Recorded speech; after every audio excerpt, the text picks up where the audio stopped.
terhadap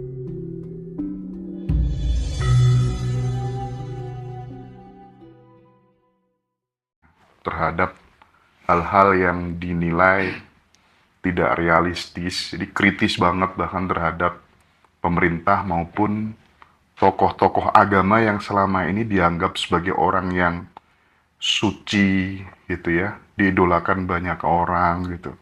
Pertanyaan saya, nalar kritis itu sudah ada sejak dulu zaman sekolah atau justru malah kemudian muncul saat guru gembul pernah mengalami fenomena gila, quote and quote. Harus dikoreksi sedikit. Sebenarnya saya tuh tidak kritis terhadap pemerintah. Saya kritis terhadap kebijakan-kebijakan pemerintah. Jadi sampai sejauh ini saya bekerja sama dengan beberapa instansi pemerintah, itu masih sampai sekarang. Saya berteman, berdiskusi, dan bekerja sama dengan buzzer-buzzer pemerintah, itu sampai sekarang masih. Jadi saya tidak mengkritisi pemerintah, saya mengkritisi Kebijakannya. kebijakan-kebijakan pemerintah. Dan begitupun dengan orang-orang yang mengatasnamakan dirinya sebagai orang sakral, orang suci, orang yang harus dipuja, dipuji, dan sebagainya. Saya tidak menyerang klannya, saya tidak menyerang pribadinya, saya menyerang apa yang mereka kemukakan Perilakunya. selama ini, perilakunya. Dan ini termasuk di Indonesia itu salah satu yang sulit untuk diterapkan dan diterima. Karena masyarakat kita itu cenderung melihat segala sesuatu itu berdasarkan dengan subjeknya. Jadi misalkan ada dua orang, yang satu mengatakan A, yang satu lagi mengatakan A. Dua-duanya sependapat. Tetapi kalau yang mengatakannya itu berasal dari golongan yang berbeda, itu bisa Ya, ditentang ya, yang ya. satu, yang satu diterima. Padahal ngomongnya sama. Nah, karakteristik masyarakat di Indonesia tuh gitu. Nah, jadi makanya kalau misalkan kita berdiskusi dengan orang-orang di antara kita, biasanya kemudian berbeda pendapat, biasanya di antara mereka itu tidak mengajukan argumentasi, tapi justru mengajukan hal-hal yang berhubungan dengan subjek. Misalkan, eh, harusnya ulama tuh gini, gini, gini, gini. Bukan dibantah argumentasinya, tapi kamu ngaji di mana? Kamu ngaji sama Mm-mm. siapa? Mm-mm. Guru kamu tuh siapa? Bersanad atau tidak? Nah, jadi balik lagi kepada subjek-subjek itu, mereka tidak mau berargumentasi terkait dengan konten dan objek. Karena masyarakat kita adalah masyarakat yang inferior, masyarakat terjajah, masyarakat yang penakut. Sehingga untuk berpikir mereka anggap itu sesuatu yang berlebihan. Untuk beristihad mereka anggap sebagai sesuatu yang berlebihan. Sehingga mereka justru harus mengaitkan pikiran, penafsiran, gagasan mereka kepada orang-orang yang dianggap memiliki otoritas. Nah, saya lawan orang-orang yang atau orang-orang yang memiliki gagasan seperti itu. Dari mana itu bermula, saya juga sebenarnya sudah bercerita bahwa saya tuh tidak merasa berani. Saya merasa orang-orang lah yang pengecut. Jadi kemarin saya punya kawan, beliau punya bisnis besar di dunia hotel dan villa, sewa-sewain hotel villa gitu. Di Bekasi. Nah, dia tunjukkan kepada saya foto bahwa menjelang Lebaran kemarin itu, di mejanya yang ada lebih dari, mungkin dugaan saya 20 surat dari ormas. Oke. Minta THR, minta THR, minta THR. Di Bekasi tuh, ada yang lambangnya tangan gini, ada yang macam-macam segala rupa. Lalu saya bilang, wah ini udah bener-bener keterlaluan. Saya posting ya, Mm-mm. oh jangan please, nanti habislah saya. Nah itulah masalah di kita itu, bukan saya yang berani, tetapi orang-orang yang benar, orang-orang yang baik, orang-orang yang sebenarnya memiliki hak untuk memiliki, itu ketika dia dirampas, ketika dia asetnya diganggu, kemudian ketika dia dilecehkan dan sebagainya, udahlah nggak usah ikut campur, dah kita mau gini, gini, gini, gini, gini gitu. Ya dia sebagai pengusaha hotel, kenapa nggak lawan saja itu gitu. Cara lawannya bagaimana? Ya banyak cara untuk melawan, apalagi dia seorang pengusaha hotel. Eh, Ormas di Indonesia tuh dulunya baik-baik. Dan mereka awalnya itu minta THR itu ya bukan benar-benar minta, ya bukan maksa gitu. Tapi karena kitanya tidak melawan, kita membiarkan orang-orang jahat itu menjadi semakin percaya diri, menjadi semakin besar, akhirnya negara ini dikuasai oleh ormas, dikuasai oleh mafia, dikuasai oleh orang-orang jahat. Dulu istilah ormas itu tidak berkonotasi negatif, iya kan? Iya, iya, iya, iya, iya. Ingat, tentu saja ingat. Dulu kita tidak pernah berpikir bahwa ormas itu negatif, tapi sekarang kita berpikir bahwa ormas itu negatif gitu. Bahkan ormas keagamaan pun identiknya dengan tambang gitu. Ya, ya, kenapa bisa sampai serendah itu? Bukan gara-gara mereka memutuskan untuk menjadi orang jahat, tapi karena orang-orang baik yang jumlahnya sangat besar, sangat masif ini bungkam, diam.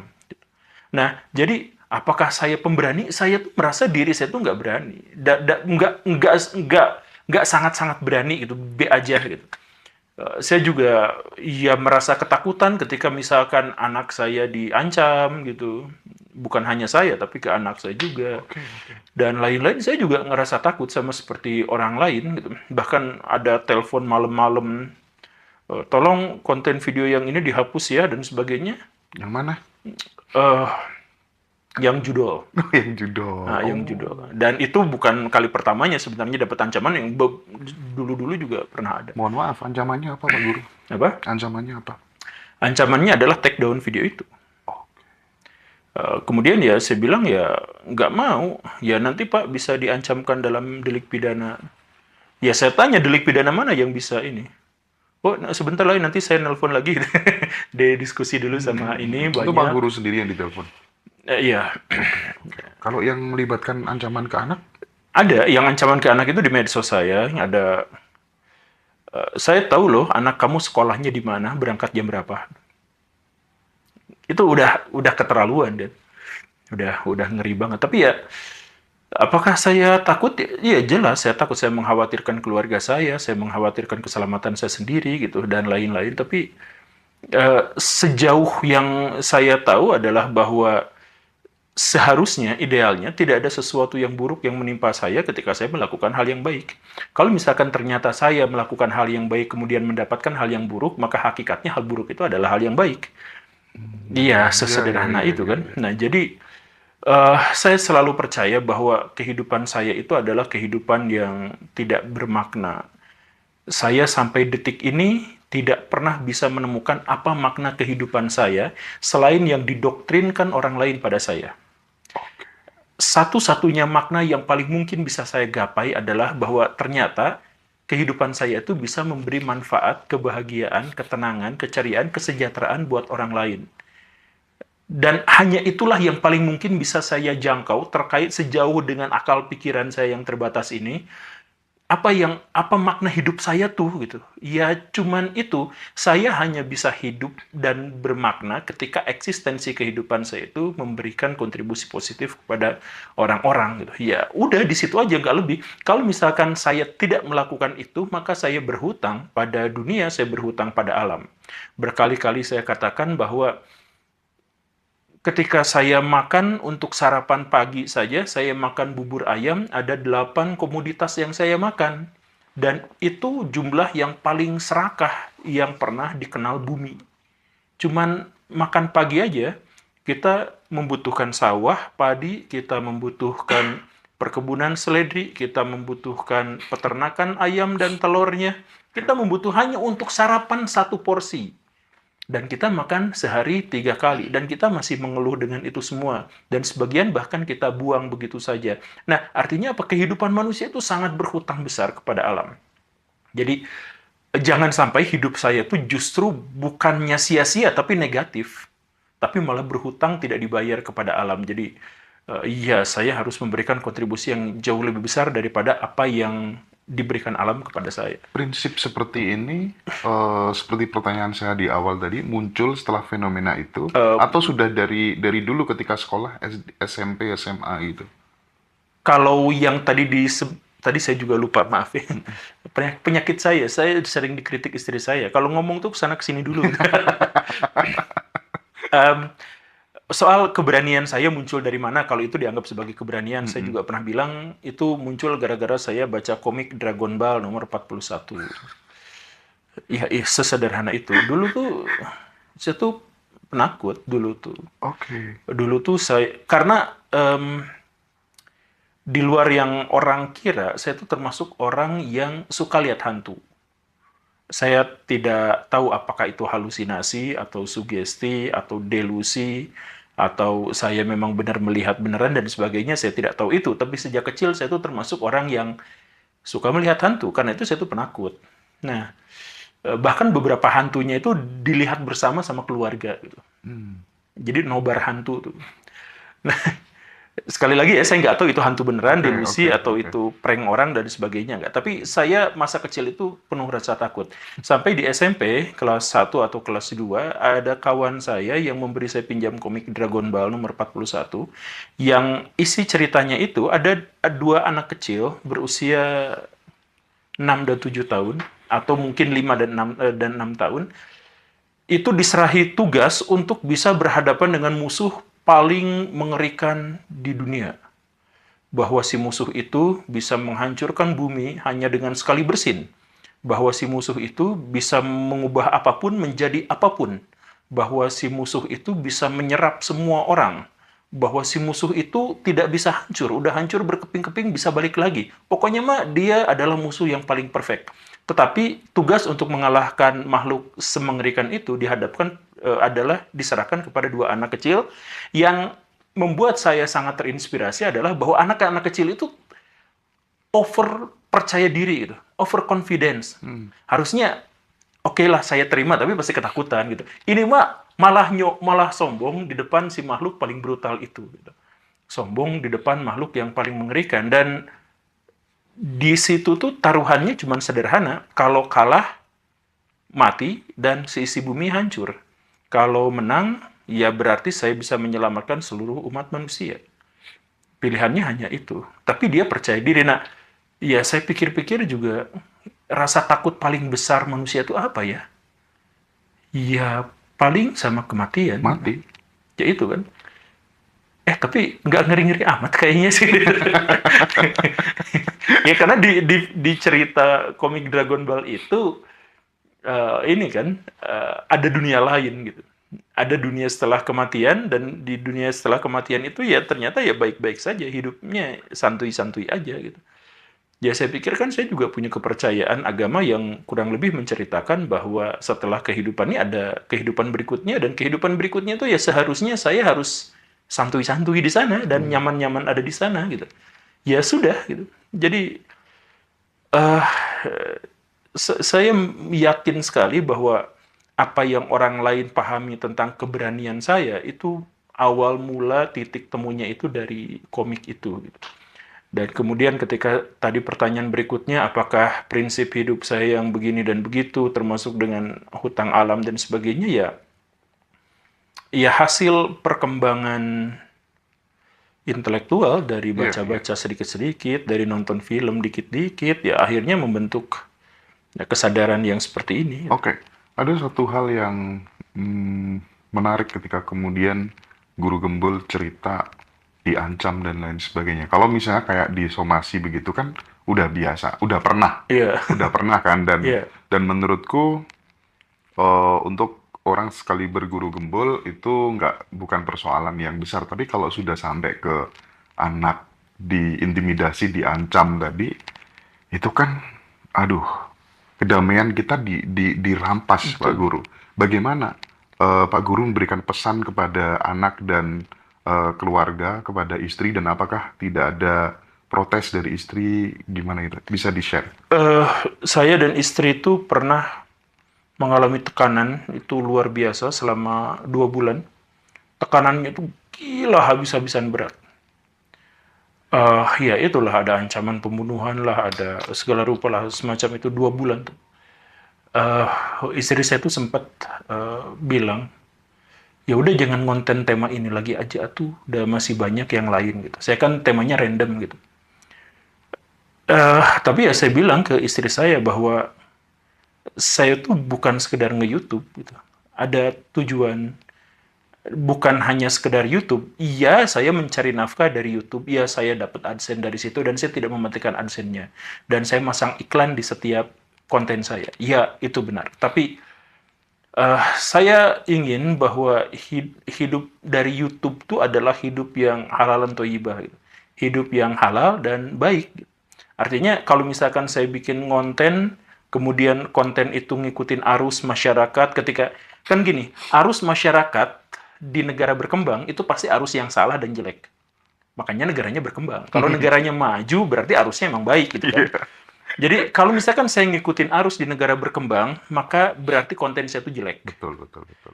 Jadi jadi kalau saya ngikut arus, maka aman, damai, tentram, dapat AdSense 2-3 kali lipat lebih besar. Karena ikut pada arus itu berarti ya sesuai dengan pendapat kebanyakan orang gitu. Tapi kalau misalkan saya melawan arus, saya dapat AdSense, tapi penonton tidak akan sebanyak kalau saya mengikuti arus dan hujatan akan menjadi lebih besar. Tapi ya ini resiko dari kehidupan. Jadi kalau kita pengen memiliki makna, kalau misalkan kita ingin mempertanggungjawabkan kehidupan kita di hadapan Tuhan, kalau kita mau membayar lunas utang-utang kita kepada alam, maka ada nilai-nilai yang harus kita perjuangkan dan itu akan terus kita perjuangkan. Saya ngomong ke istri saya seperti itu, dan ya sudah, istri saya juga bilang tanpa penyesalan, tanpa sedih, tanpa apa ya, istri saya juga setuju dengan itu. Nah, begitu. Kalau misalkan anak saya ya masih kecil-kecil, saya sampaikan pesan-pesan semacam itu tidak secara langsung, tapi Iya, iya, dengan iya, iya. bahasa-bahasa yang lain gitu. Ya, tapi intinya ada ada sebenarnya rasa sakit yang luar biasa. Selama 2 bulan itu ya. Ya, dan ada beberapa serpihan-serpihan di masa sebelum dan sesudahnya ya selalu ada gitu. Yang saya katakan bahwa saya pernah ngalamin sakit gigi, beberapa variasi rasa sakit gigi gitu. Tapi rasa sakit eh, menghadapi ancaman, tekanan, persekusi dan sebagainya itu jauh lebih mengerikan, jauh lebih sakit daripada semua gejala sakit gigi yang pernah saya rasakan gitu. Ya, kalau misalkan saya mengkomparasikan dengan itu gitu. Makanya ya saya ingat dalam agama Islam, dalam ajaran agama saya itu ya di satu masa ketika kejahatan merajalela, berpegang teguh pada kebaikan itu seperti menggenggam bara api. Rasa sakitnya tuh tidak tertahankan gitu. Jadi saya pikir, cuma 2 bulan deh. Kalau misalkan saya ingat perjuangan Nabi, misalkan dia 13 tahun diperlakukan dengan situasi kondisi yang bahkan jauh lebih mengerikan dari ini ya. Ya sudahlah, saya tidak ada apa-apanya ini. gitu. Oke. Nah, 2 bulan yang paling mengerikan itu Pak Guru, kalau dianalisa itu gara-gara konten judul itu atau ada yang lain? Nggak ada yang lain. Jadi itu adalah akumulasi. Akumulasi. Akumulasi. Jadi eh saya tuh konten kreator yang yang secara ide tuh gak punya teman. Jadi misalkan, saya mohon maaf ya, misalkan eh, kelompok habaib itu saya serang tindakan-tindakan mereka. Habaib itu menyerang pemerintah sebagai oposisi. Ya, Nah, jadi saya seharusnya tuh kalau memang benar-benar sebagai oposisi, maka saya melawan pemerintah dan bersama dengan habaib. Sama seperti sekarang bareng-bareng ngungkit Jokowi ijazahnya palsu atau tidak gitu. Nah, saya kan tidak. Saya menyerang kebijakan pemerintah, saya menyerang penyimpangan-penyimpangan dalam satu klan yang namanya Ba'alawi itu.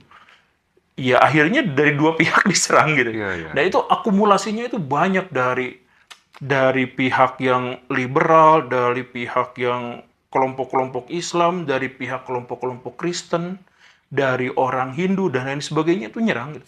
Tapi ada setiap dari kelompok mereka itu yang sepihak dengan saya gitu. Tapi mereka itu akhirnya tidak teridentifikasi, tidak mengidentifikasi diri sebagai kelompok-kelompok karena saya menekankan bahwa kita tuh tidak berkelompok, bahwa kita tuh tidak pernah membenci, tidak pernah mengajarkan ujaran kebencian kepada pihak manapun yang kita kritik. Karena yang kita kritik itu adalah tindak tanduknya, bukan orang per orang atau pihaknya. Bukan personalnya.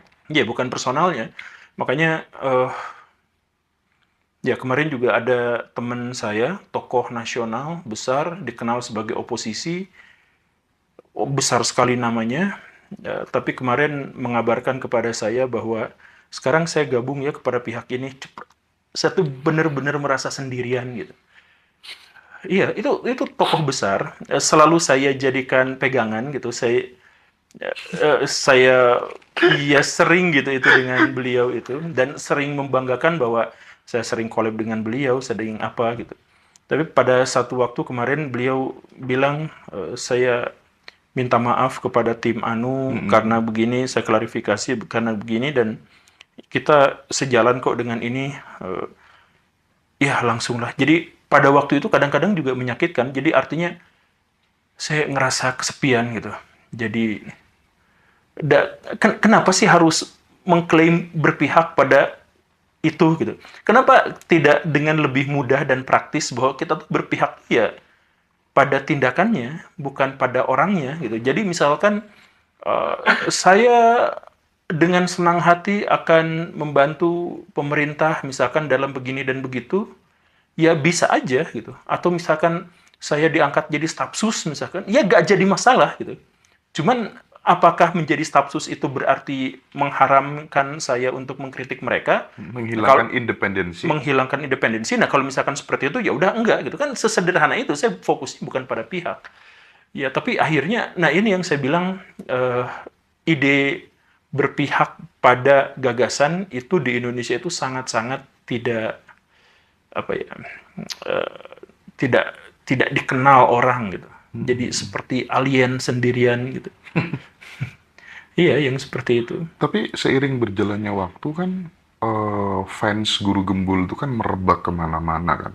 Support itu kan banyak banget gitu. Banyak banget. Ada nggak backing-backing dari ini yang kemudian terus saja lanjut aja. Nanti kalau ada apa-apa kayak gitu ada nggak support kayak gitu? Ada beberapa, ada banyak sebenarnya, dan saya ucapkan terima kasih yang sebesar-besarnya.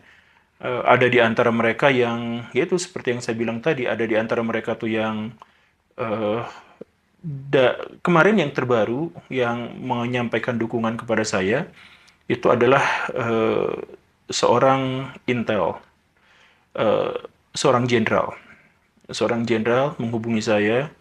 Beliau mengatakan, saya selalu mendukung dan sudah bertahun-tahun saya mendukung, cuman baru kali ini aja bisa menghubungi Ya, dan ya, ya, seterusnya ya, ya. itu. Ada juga dari lingkar istana juga ada yang pernah mengatakan seperti itu. Ada dukungan-dukungan dari rakyat kecil dalam tanda kutip, dari yang sekedar tukang bakso yang suka menggratiskan baksonya untuk saya. Ya, ya. Ya, dukungan itu sesederhana Ah, itu. ah, ah. Ada petugas kebersihan dan petugas keamanan di kereta Wus yang selalu nyari-nyari saya kalau misalkan itu ya sekedar ngobrol dan lain-lain, ya ada. Dukungan itu banyak, luar biasa. Ada ada beberapa pengacara, ada beberapa pengusaha, tapi dukungan mereka juga tidak mungkin saya terima secara Ya, keseluruhan karena oke. ya saya juga kan ngerasa malu gitu.